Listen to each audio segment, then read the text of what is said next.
All right. What's going on, my lovely people? I'm back with another video today. I came across some of my own old YouTube videos from about 9 or so years ago. So I think I was about 19 in these videos, and I just wanted to share them with you because they are very embarrassing. And I just wanted to make just a quick video knowing that I am humble as well, and I can make fun of myself as well and the past mistakes that I made. I came across them, or I'm going to show them. Well, I have a few videos on there. I'm going to show you 2 of them, show you the page and all that good stuff, and then we'll get going from there. So as you see, this is the page, my old first tattoo page. I cannot sign into this anymore. It's been a very long time since I made this one, and have definitely not have the logins to this since. But if you want to go check it out, the name is Raymond Space Tat Blue. I got 91 subscribers, doing big things out here. Let's get into this first video. Oh man. What's up, my tattoo fans and future artists? I'm Raymond Tat Blue, and in this video I'm going to show you how to make a tattoo stencil and apply it to your skin. What's up, my tattoo fans and future artists? I'm Raymond Tat Blue. Shut up. The sad thing is, back then and now, I am still nervous, awkward in front of the camera. So I was doing this whole little shaky thing, and I'm trying my hardest not to do that here. I don't think that's something I would ever get over. Let's see. This quality is so bad. What made me think to post this? You don't think about it until it's too late. I had already posted this and seen it maybe 5 years later when I was like, oh shit, what was I doing? First thing you need to do is get the design your client wants, place it onto the stencil paper, and trace it out with either a dull pencil or a ballpoint pen. The reason being, if you do it with a sharp pencil, you could rip up the stencil and you have to redo it. Look at this stencil. This is how you know I was just beginning and broke. I was reusing the same sheet. I still do it now. This is a cut sheet of stencil paper. But then I would just rip this part off and trace with a regular printing paper and reuse it as many times as I can because I didn't want to buy more of the stuff. So this was me cutting it out and using a little corner of it. The table that I'm using in this video is the table that I still have and I still use to this day. I probably will never get rid of this table. I've had this all throughout high school. My grandma got it for me so I could do my homework in my room, and I ended up tattooing on it instead of homework. So I'm probably going to keep this table for as long as I can because it's a glass top, until the glass breaks maybe. Second thing, you're going to have to prep the client's skin by cleaning it with rubbing alcohol. Look at the skinny boy. A disposable razor and green stuff.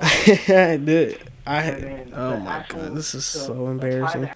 So at this time, obviously no tattoos, even though I'm pretty much filled up now. But I don't know, I had just started working out, hitting the gym pretty hard, so I just thought I was the buffest thing ever. So any chance I had, I was either not wearing a shirt or wearing one of these, what my dad called slingshots, the muscle shirts or whatever. But I used to wear this shirt as a regular shirt everywhere, anywhere, no matter what. So this is what I was wearing in the video too. I thought I was the swollest person ever.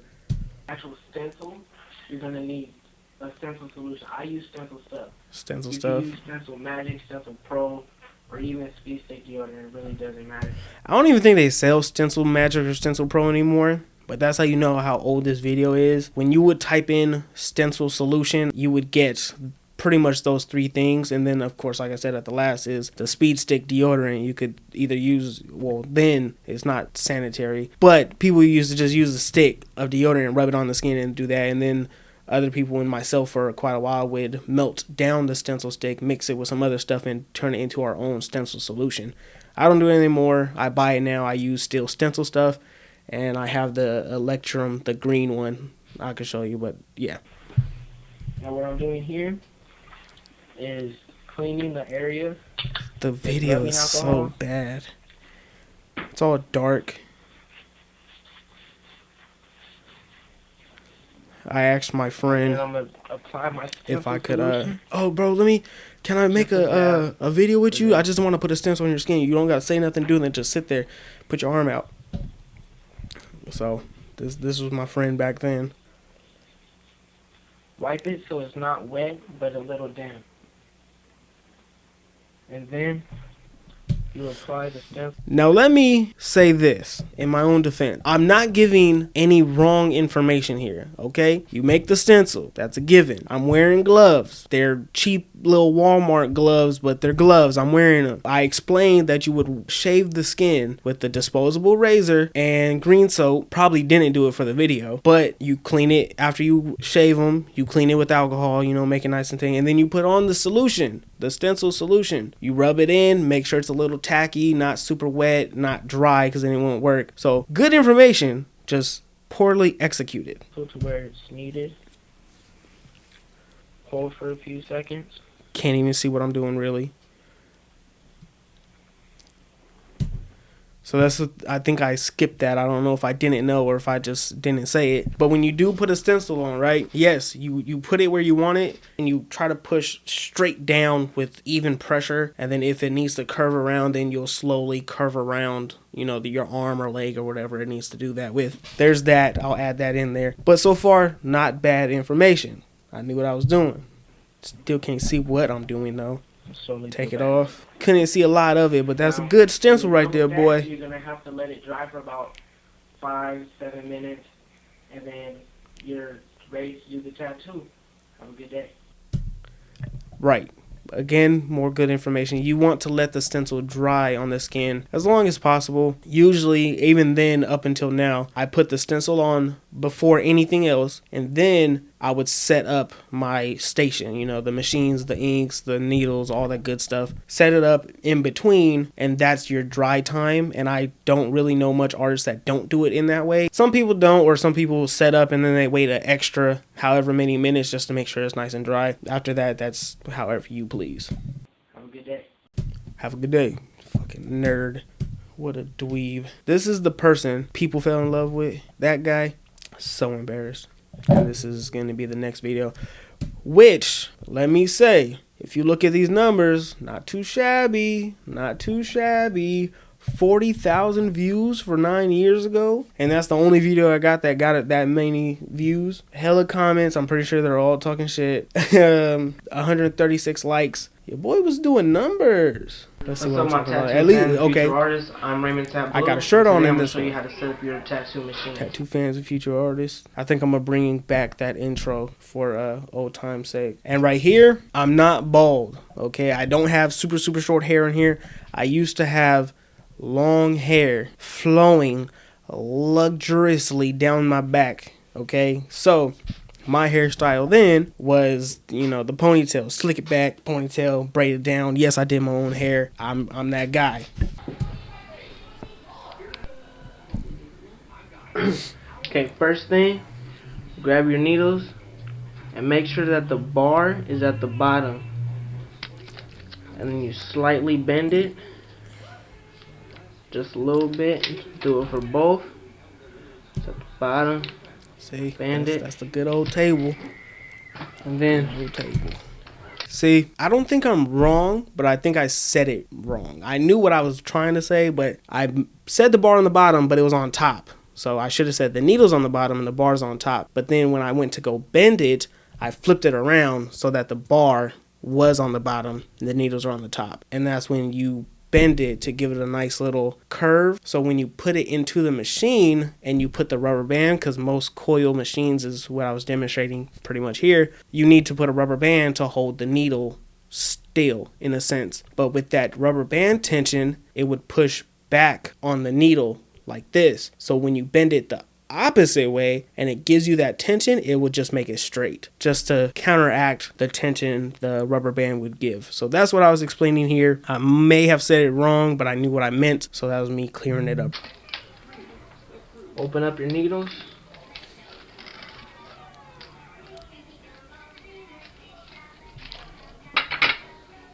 Feed them through your tubes. Be careful not to bang the sides, because if you do, you could bend the needles. And another thing here, As you can clearly see, I'm using metal grips and tips and stuff like that. Now that it's pretty much also obsolete, no one really uses reusable things for tattoos anymore. It's all disposable, whether it's the grips or just the needle cartridges or whatever. If anyone does, very, very, very few people use metal reusable stuff anymore as far as what we can replace with disposable stuff. So here again, when I started, metal was what we used, but once I discovered disposable, I never went back, and honestly, I would never suggest anyone to use reusable things just because of the sterilization part. If you can do it right, it's kind of a hassle, and if you don't do it right, that's dangerous. So, disposable, everything, no reason to use reusable stuff anymore. As I say, don't bang the needle onto the sides because you could bend the needle. I shake it to make it go all the way through. Because it wasn't, I couldn't, yeah. Shader. That was the liner. Package giving me trouble. Shader, mag. See, I don't know if you saw real quick. That's the disposable tip that I was just talking about. You gotta get your grommets, or needles, whatever you like to call them.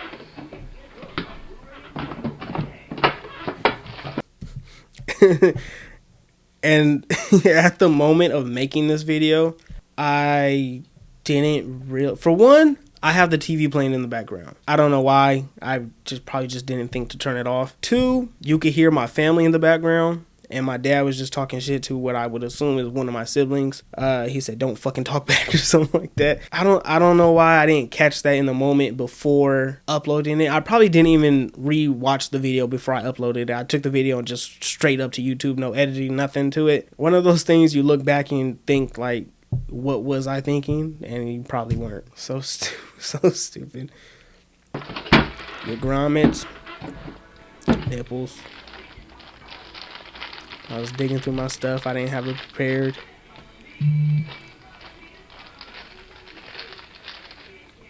A little baggy. See, and there, I got a little test for you real quick. Comment down below what I did wrong in this little process of setting up. Rewatch it a couple times and see if you could see what I did wrong. And then at the end of this video, I'll let you know what I did wrong in this little instance right here.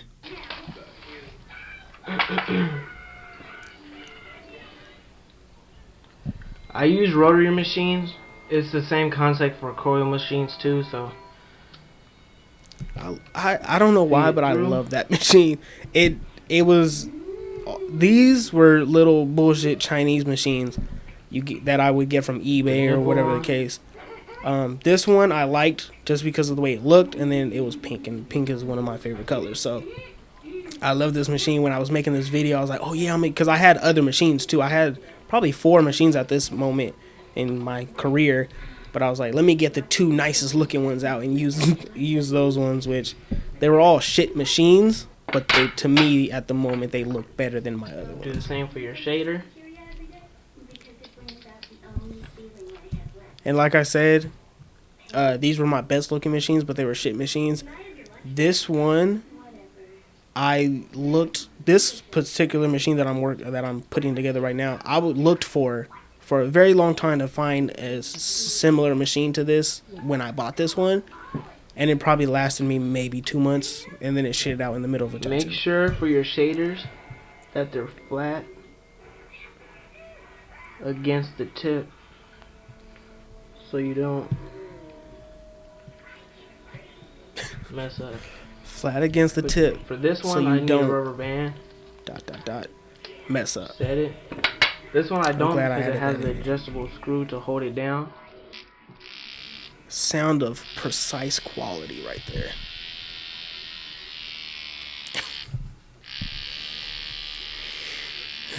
No, we can't see it. How far the needle comes out. I work with just the needle itself, so I make it come out a little further than usual. That is also still true. When I tattoo, especially with my lining, I have the needle come out of the tip of the tube, or tip of the needle or whatever, out a little bit further than you might think you want it, just because when you're especially pulling lines, you want to be as precise as possible. So you let the needle hang out a little bit more so you can see the actual needle and not just the very tip of the cartridge or needle tube or whatever you want to call it or whatever you use. Still true to this day. Tighten it down. Switch them out, make sure they both run. Do the same for your shader.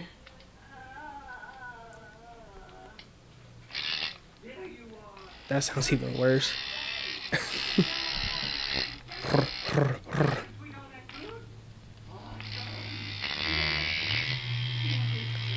I did tattoos with these things. Come out as far as you want. And there you go. And there you go. Yes, sir. Thank you. Appreciate it. All right. That's the end of me embarrassing myself. But goes to show I'm not opposed to people going through their learning phase, their learning process. We all start somewhere, okay? I started at the age of 16. I got a random little $50 tattoo kit off of eBay, and I used it as much as I was able to. I found friends, neighbors, family, whoever would allow me to work and practice on them, I took it. Making these videos talking about people that are doing bad tattoos or whatever the case may be, I am not just talking mess about them. I try to give my little pointers on what I probably would have did different or what it could have needed to make it a little bit better. But you have to start somewhere. You have to learn. You can't just start from 0 to 100. You got to go through the 1, 2, 3, 10, 12, whatever. Making the videos is me just trying to give my little bit of pointers and as funny as a way as possible, even though I'm very dull as a personality. The thing is, if you're going to be practicing, practice with the tattoos that I see online. I feel like they're being put up, being promoted in order to charge as much as they can get out of it. And that's the part where I feel like that's unfair to your clients, because again, you could charge, you need to replace what you use. But if you're doing a name and it's trash to the point where you can't read it and you're charging them $100, $200, that's where you got like fucked up. So just keep that in mind. I'm doing this as entertainment and trying to help other people learn as well. I'm not just completely bashing anybody, because like I said, we all started somewhere. I started in my room tattooing on my bed, like probably most people do that are self-taught. This was a video of me talking about me. Oh, almost forgot. So in that little section where I said, what did I do wrong, right? What I did wrong was, so if this was it wasn't for a client, but if this was for a client, I have my gloves on, setting up the machines, and then I go looking for my grommets, and I go touching a bunch of stuff with those same gloves on. I'm touching my box that I have off to the side, my little ointment, so nothing that's wrapped, everything is, and then I get the grommets out, and then I go back, and then I continue to set up the machines. That's where I went wrong. That would be all cross-contamination. Again, this wasn't for a client at the time of this recording, but if it was, that would be a no-go. So if you got it right, like this video so I know that you got it right, and I'll give you some brownie points or something. Yeah, that was the video today. Trying to show a little bit of humility, I guess. Again, like, comment, subscribe, share, all that good stuff. Put it down below, up top, to the left, to the right. It don't matter. Just do it, and let me know what y'all think. I will see you next time. Have a good one.